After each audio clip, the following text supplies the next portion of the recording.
লালু পুত্র তেজস্বী যাদবকেই বিহারের মুখ্যমন্ত্রী মুখ হিসাবে বেছে নিল ইন্ডিয়া জোট। বৃহস্পতিবার পাটনা থেকে যৌথ সাংবাদিক বৈঠকে এই ঐকমত্যের কথাই ঘোষণা করল বিহারের মহাগঠবন্ধন।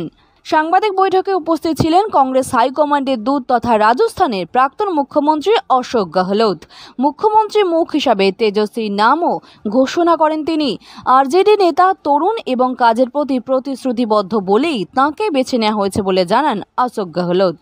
इसलिए मैं ये कह सकता हूं, खड़गे साहब, राहुल गांधी जी और तमाम जो साथी बैठे हमारे, इन सब की राय लेकर के हम लोगों ने तय किया है इस चुनाव में अगले मुख्यमंत्री चेहरे के रूप में तेजस्वी यादव जी को हम लोग सपोर्ट करते हैं।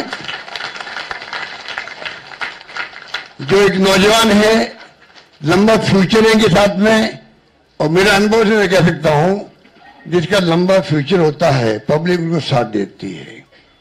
ये नौजवान है, कमिटमेंट रखते हैं।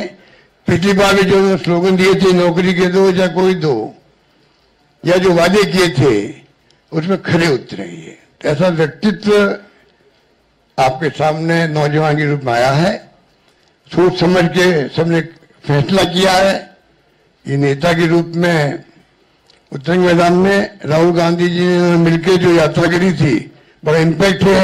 आने